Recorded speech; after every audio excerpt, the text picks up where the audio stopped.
We are live. Good afternoon, everyone. This is Carla Harris, the founder and retreat host for the fantastic Gathering of Women. I'm a badass and I'm only human. And I want to tell you that I celebrate my badassery every single day. And I really, really hope that you are celebrating your badassery too. So, we actually are going to do something a little bit different today for our speaker spotlight. We're going to talk to three badass women who are also speaking at the retreat this year. But first, a little bit about the retreat. The Gathering of Women, I'm a Badass and I'm Only Human Women's Retreat takes place March 15th through the 17th, 2024, at the phenomenal Pelican Grand a beach resort right on Fort Lauderdale Beach. We are so excited to celebrate you and all that you do. Women who have superpowers, they're super moms, you're super partners, you're super owners. You are just outright badass women, and we want to celebrate that and all that you do. So early bird registration is open. I think we're at like 17 more days before early bird pricing ends. You can also use code BADASS to get 10% off, but we'll remind you of those things later on. Right now, let's just get to these fabulous women that are going to have a great conversation with me. So first we have Carol Boston, who will be joining us right here from Fort Lauderdale. We have Jessica Dawson, who is in the Chicago area. And then we have Carolyn Litton, who is also, are you from the Chicago area, Yes. Carolyn? Yes. Yes. So you and Jessica are neighbors. There you go. So how are you, ladies? Fantastic. Amazing. Wonderful. So this is just an opportunity for us to come together. I said, let's think about this as the view. If we could all be at the table together, excuse me, we could all be at the table together, it would be so much better. But we're not. We're in Zoom. We're on Zoom. So let's make this a view session just for our watchers to participate with us. So, what are your thoughts? We're getting close. Early bird countdown's almost over. What are your thoughts about the retreat? Tell us. Yeah, I will just say, and Carolyn, you may feel this too. First of all, getting into the warm weather is something that I always look forward to, but I always go back to like the name of this retreat and how Carla, you brilliantly named this the badass retreat. Like I just love that word badass. And I think it's a way for us as women to unapologetically come together and invest in ourselves. So I Yeah, really just love the overall vision. I love it. Cool, cool. For me, I think I was meant to be here. So I'll tell you why. A couple of summers ago, one of my clients at the time had a YouTube show for badass women. And she said, I want to interview you on my show. So I said, great. And she leans into the camera and she says, but you have to give me an exclusive. And I said, you want me to tell you a story that nobody's ever heard, out in public? And she said, yes. And I said, okay. So she interviewed me and I did. And she was completely blown away by the whole thing. And about a week later, I get this bracelet in the mail. It's got two arrows on it. And on the inside, it's carved, you're a badass. So it was meant to be for me to be here. Yes, it was. You know, we want to know that story, Carol. It's too long for today, but maybe we'll do it another time. Absolutely. How about you, Carolyn? Absolutely. I think this is an amazing idea, and it's a great time, like Jessica said, to get into some warm weather and really just remove ourselves from our daily tasks and responsibilities and take time to focus on us. And it's much needed, and it's something that I think we all desire, but like we have to be intentional and actually get it on the calendars and do it so we can start accessing that inner badass that we all are. Yeah. So, what makes you ladies a badass? And it's time now to definitely just toot your own horn. Definitely tell us what makes you a badass. Yeah. Well, I think just being in the vessel of a woman makes you a badass. But in addition to that, I'll just say that anytime that you go against the grain and unapologetically go after your dreams or what you want, I think that that also makes you a badass. And for me, I've had several pivots in my life where I've gone against the grain, but perhaps my biggest one was this year when I left my 9 to 5 and jumped into business ownership full time. That in and of itself, turning my side hustle into my main hustle, makes me a badass, but then also helping other people to do the same in terms of building their businesses. And escape the matrix, escape the 9 to 5 is another way that I do just that. But overall, just being in the vessel of a woman, you're automatically a badass. Yeah, definitely. Definitely.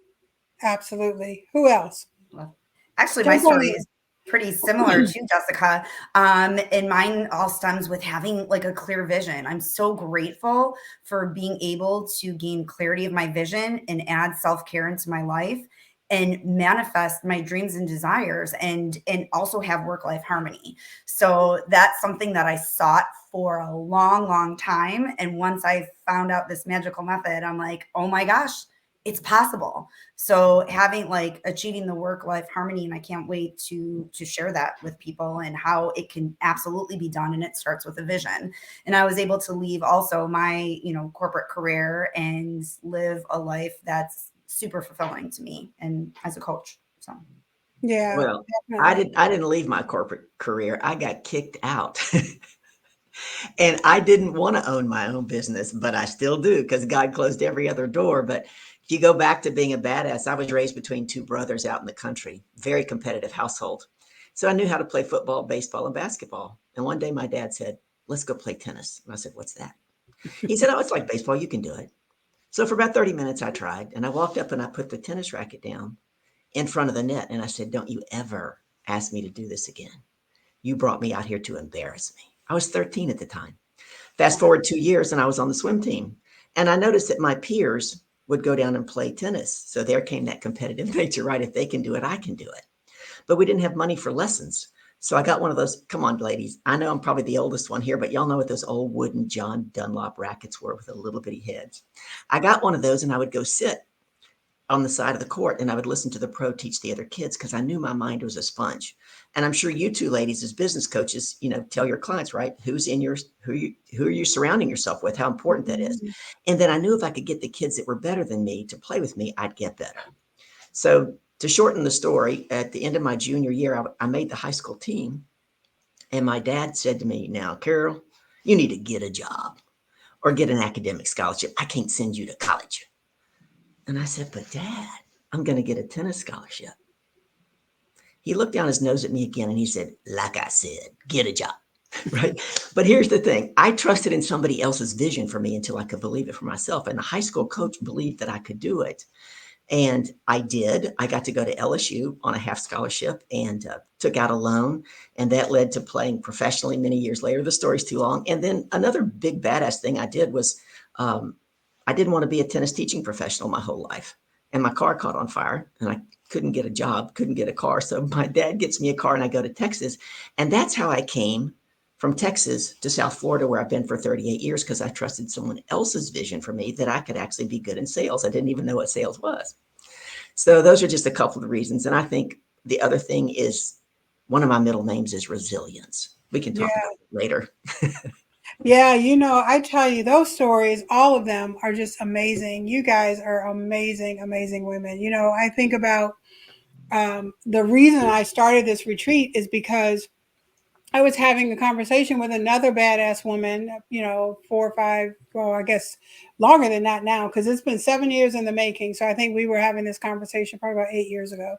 And she was like, "Ah, Carla, you're like the queen of comeback. You're the one who, no matter what happens, you get up and you keep going." And here we are. It took a long time, 7 years later.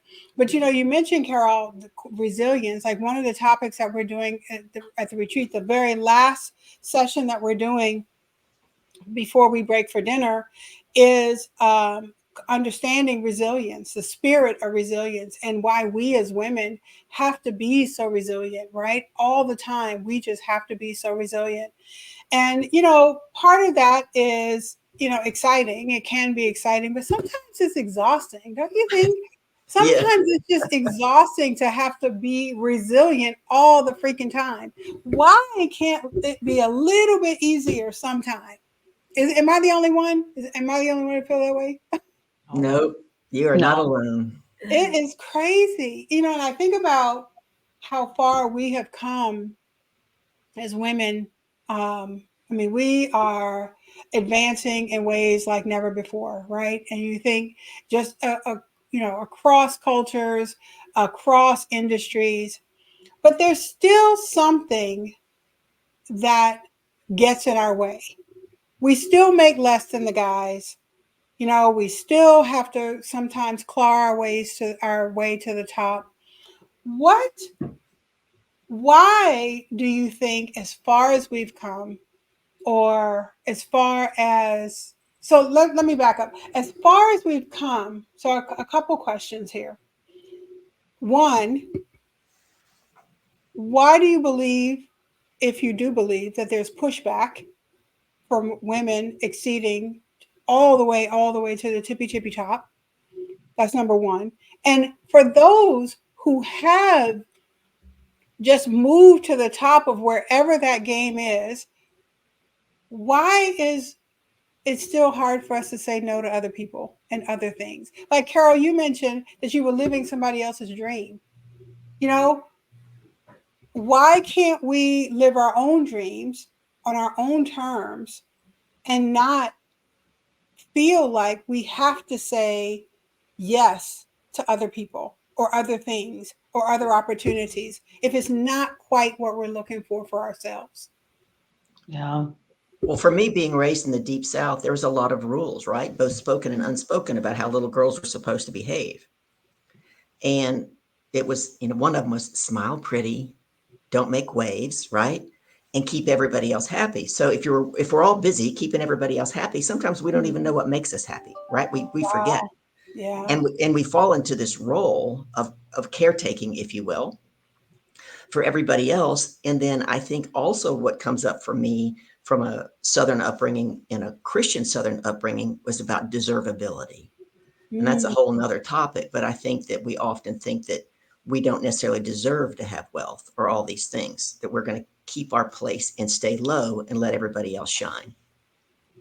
Interesting. Deservability. Yeah, and I think too, I echo everything that Carol just shared, but then also in this, if you go back to even watching a young child or a baby, they understand how much that they are deserving. They understand how much that they are loved. So a lot of this is unlearning based on the conditioning that all of us have experienced and been through, societal conditioning, through our school systems, through even climbing the ranks in corporate America. All of that tells us the opposite of everything that you just said, Carla, in your question stem. So really it is about getting back to self and remembering who you are, your worthiness, your lovableness, your deservingness. And so a lot of this is it's just us being in a state of remembering and stepping back into our power that a lot of times has been taken away from us or stripped away from us. And a lot of times we can surprise ourselves by the actions that we take by going against the grain. And sometimes there can be a lot of fear baked into that when you do, but almost immediately after you do step into that power, whether it's leaving the corporate job, whether it's having your first child, whether it is doing any of the other aspirations that you have, you realize that the fear actually wasn't even real. And you start to see the evidence of how powerful you are. So I just think that it's unlearning to relearn and remember who you really are. Yeah. Love that. Absolutely, Jessica. And I agree. I was actually going to say the same thing. It's conditioning. We're like subconsciously programmed to think a certain way just because of how society, like how we're raised, the school system, our peers. And I always felt like, growing up, it's like, okay, you go through school, you do well in school, you go to college, you get a job. Like that's just what you do.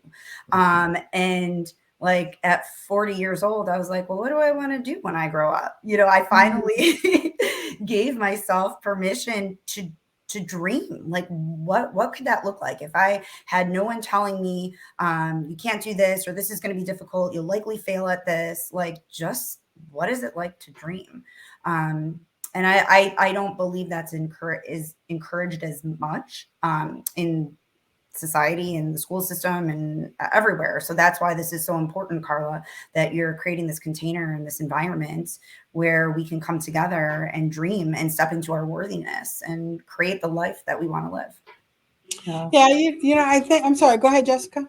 No, I was just agreeing. And I do think that we are at this crossroads right now where we are in this renaissance period. If you look at Gen Z and even the tail end of millennials, they operate and function differently, and they are demanding different things. And, you know, we have AI coming. We also have organizations like Bank of America and Dell coming out saying that they're not going to require a bachelor's degree. So like, to win in society is going to look different. And I think we all are going to be challenged to think differently and see how we can still step into our rightful places. And that's going to be disruptiveness and going against the grain. Yeah. Yeah. And that's so important. First of all, I cheered about the bachelor's, the lack of the need for that, because it's another way of showing diversity at the corporate level, right? Because you don't, you know, so many people are excluded because either college wasn't the way for them or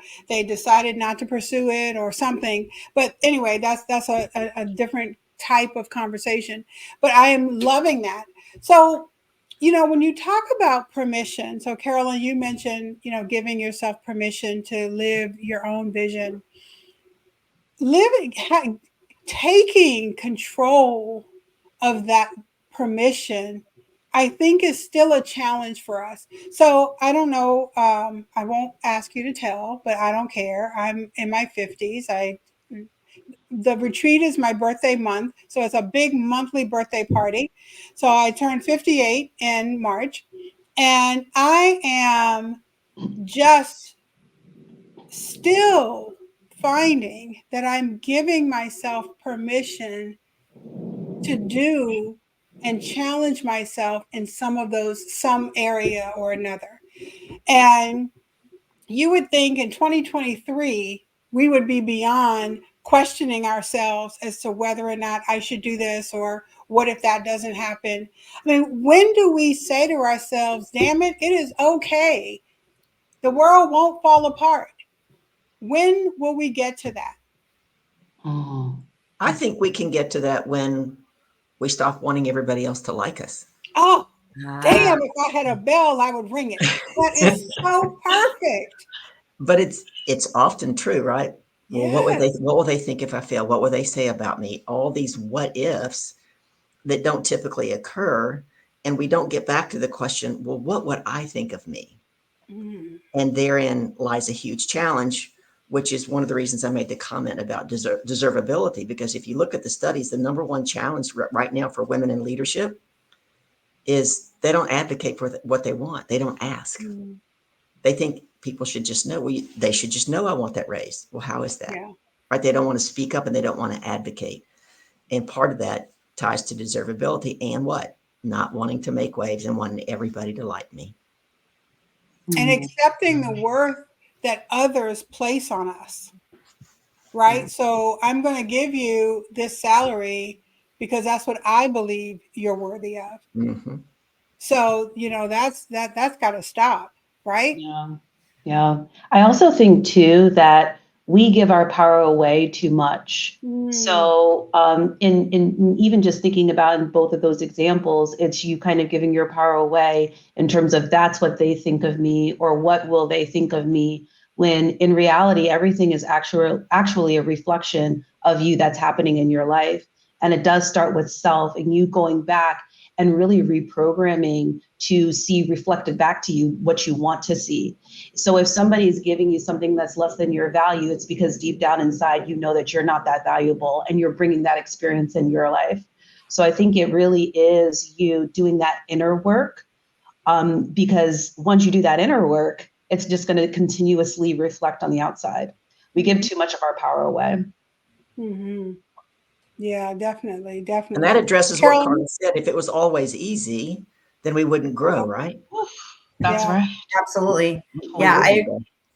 I agree with both of you ladies. And I would add on top of that, it's awareness. So having that awareness of, gosh, I want to look good, all the things that are holding us back, the limiting beliefs, that gets to be, we get to work on that, like Jessica said, through doing like the work on ourselves.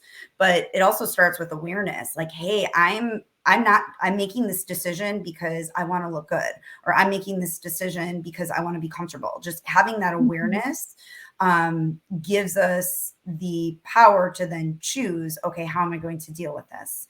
But so many times we make decisions based out of these limiting beliefs and fear, and we don't even realize that we're doing that. So that Yeah. heightened awareness is super powerful. Yeah, and that self-awareness, I think we're lacking in a lot of different areas. So let's think about the impact that all of that we've just talked about has on our mental health. And Jessica, you mentioned the current generations, Z and the younger millennials. The impact on our mental health has been crazy. Social media, we know social media is the antithesis of professional growth, right? Personal growth, because it really focuses on how much, what you're talking about, how much they like us, how many likes can we get, how are we presenting ourselves. And I did, in anticipation of our time together, I looked up some information on mental health around with women and girls. So it talks about depression, anxiety, ADHD, premenstrual syndromes. They're now looking at as a mental health issue, or mental health related. I'll say not just issues, but related. And there are other disorders that are just too numerous, unfortunately, too numerous to name. So, what are some of the ways that you can recommend or think about? Maybe not recommend, because I know we're not psychologists here, but what are some of the ways we can encourage our sisters to address their mental health before it becomes to the point where we need therapy or we need medication, or we're just so ready to just sort of jump off the deep end? What are some of your recommendations that we can encourage our sisterhood to think about? Oof, such a good question, Carla. Such a good question. And I would just say this: to live and exist in this plane is to have trauma. So all of us have trauma to a certain extent. One of the best things that I do for myself, and just speaking here from personal experience, is really looking at the foods that you are eating, because there is a lot in our food that diminishes our existence. So looking to incorporate more fruits and vegetables into your diet is a great way. I also think practicing gratitude, and there's been a lot of different studies, one recently done by UCLA Health, that talks about how gratitude can actually decrease depression, anxiety, make your sleep better, even increase your heart health. So just that practice of gratitude, even if you just start out small, keeping a journal, or even doing something where you keep a gratitude jar, and then anytime you're having those moments of gratitude, writing it and putting it in the jar. When you need a boost, taking that out and reading it. Those are some small ways to boost your mental health, to boost your very existence, and step more into that place and that state of joy that ultimately we all really desire. Mm-hmm, mm-hmm. Absolutely. That good points. Good points. Uh, who else? How else? What would you say? Oh, I can piggyback on this. So what was a game changer for me was establishing a morning routine. And it's funny, Jessica, because gratitude is actually part of that morning routine. There is such a power in gratitude. Yeah, you actually vibrate at a higher frequency. You start the more you're grateful, the more we get to see things throughout the day that there are to be grateful for. So instead of starting my day on the defense, waking up early, having a gratitude practice, and even a meditation practice. I know sometimes people think it sounds scary or how do I do this? And don't worry about any of that. Just, it's a practice. Just find some, there's so many different, uh, what's the word I'm looking for? So many different uh, apps and things available, YouTube, through social media. You can find guided meditations, but just to take that time in the beginning of the day and set your intention of what you want that day to look like, be grateful and meditate, quiet your mind. That goes a very long way. Yeah, definitely. Definitely. I don't start my day without my devotion period. Carol, how about you? What would you say to your sisters? My mind was spinning about a lot of things because I've been in therapy, been on antidepressants, all that kind of thing. And I remember when I first got into therapy at the age of 33, one of the things my therapist said to me is, "Oh my God, you have 33 years worth of stuffed stuff." Because we weren't allowed to talk about feelings in our household unless they were happy Mhm. ones. Like you weren't ever angry, you weren't ever anything other but happy. So it was unrealistic. And when we stuff our stuff and don't accept it, it eats us from the inside out. So one of the things I would encourage ladies to do, have a safe place. Have a safe maybe it is a therapist, maybe it's a mentor, maybe it's just a friend, a girlfriend that you know that you can trust and confide in, but letting that stuff out. Because when we stuff that, and most of you probably know who Louise Hay is, she wrote the book, You Can Heal Your Life. Um, Anger, stuffed anger, for example, is one of the greatest Mm. contributors to all kind of cancers. Wow. So for me, I would say have a safe place. Don't keep it bottled in, and trust the process. I really believe it's important to just keep taking the next step and trust the process.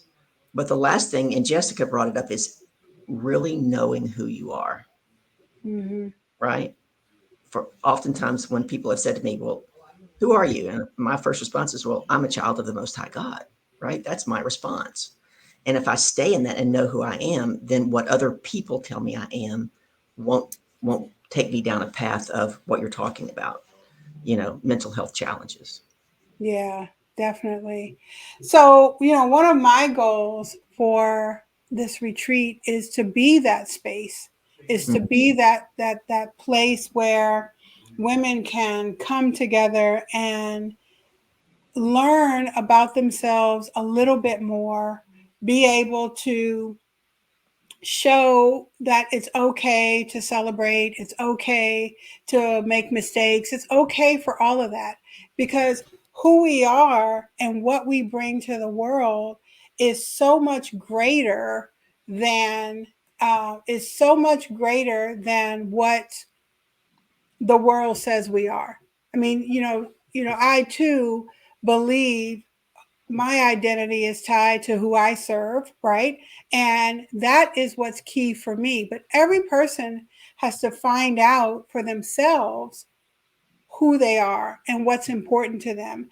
And unfortunately, for women, we tend to put what's important to the other person before what's important for us.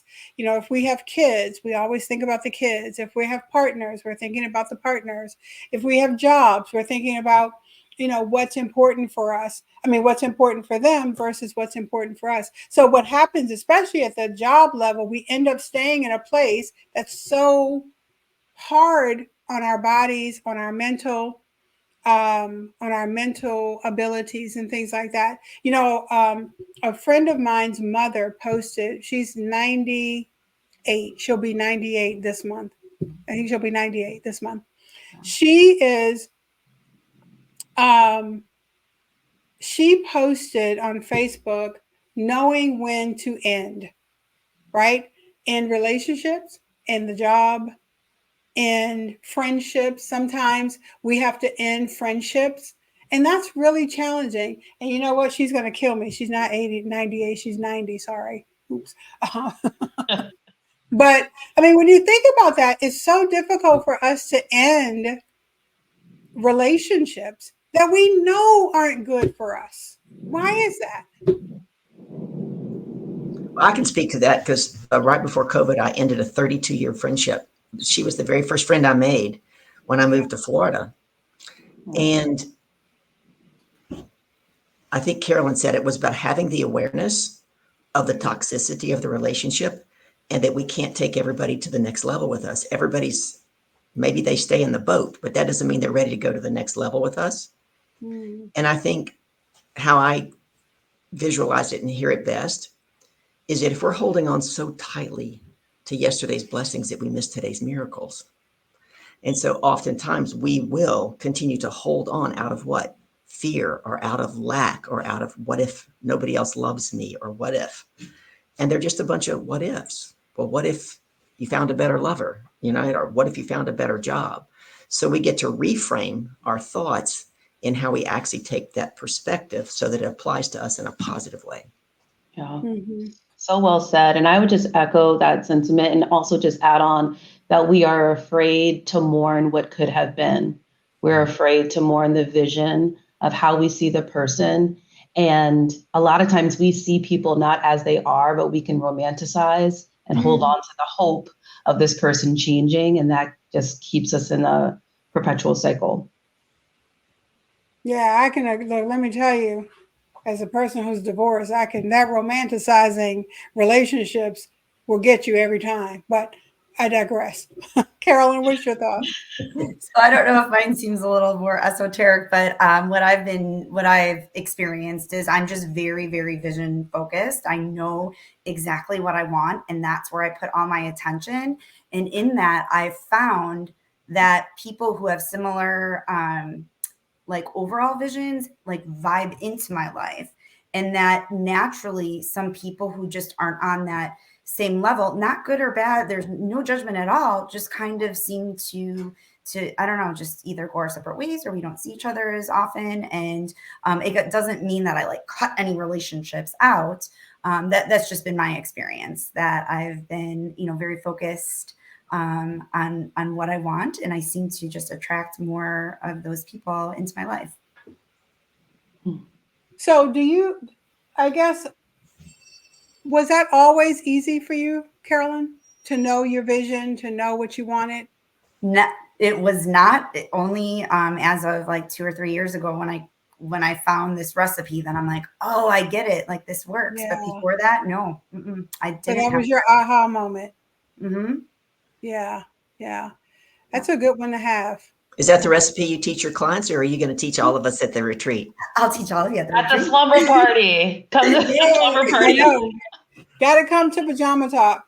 So, I was going to say one quick thing. Go ahead, of because course. both of the other ladies talked about gratitude. I was in a 30-day Napoleon Hill Institute self-discipline boot camp.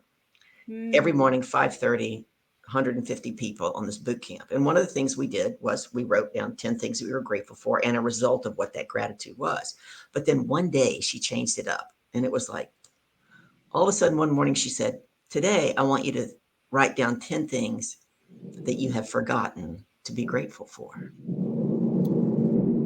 And it really hit me upside the head, because the first thing that came to mind for me is that I had forgotten to be grateful that my mother gave me birth, because she and I did not have a good relationship at all.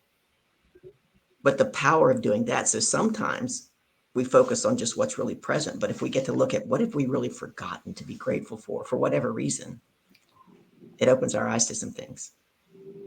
For sure. And actually, that could also be what we may have construed as a negative event in our life.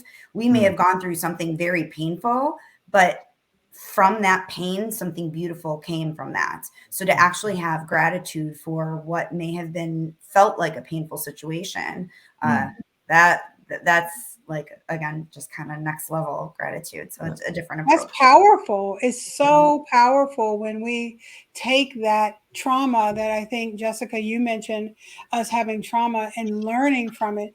That's when we know we've grown, is when we can take those situations that we have historically believed has hurt us or was not good for us at the time, and see how far we've grown from one level to the other. I mean, and I love, when you stop growing, you're dead, right? There's no other way to say it. When you stop growing and you believe you have nothing left, you're either a narcissist or you have a dead soul. And it's just not, it's really impactful to learn that. So I'm so grateful to all of you, definitely. So, I always love to end this with, what do you want women to take away from this retreat, and why should they come? So why should they come to the gathering of women, this new tribe of sisterhood that we're creating in March? I'll just say that this is a way to invest in yourself that will pay dividends. And if you, in any capacity in 2024, want different or better for your life in any facet, then this is the retreat to be at. The hotel is literally on the beach. We're having a pajama party. Like, we're not having slides. This is fruitful conversation. So if you want to absolutely change your life and walk away with friends and more gems in your toolbox as a woman, you need to be at this retreat. Yep. Well The said. thing that pops up for me, and I've talked about this on my live show the other day, there's this song that keeps popping up in front of me. And part of the words are, what are we waiting for? What are we waiting for? Why are we wasting so much time like somebody else was making more? And then the piece that really hits me is, what if we could be the light that no one could ignore? So I challenge each and every one of the women out there to stop hiding their light. Come to this retreat. Let us support you. Let us love you and help show you who you are so you can go out and be a light to the world. Wow. Powerful. Love, love, love that. Yes. And I'll leave it with, ladies, you're worth it. You are worth it.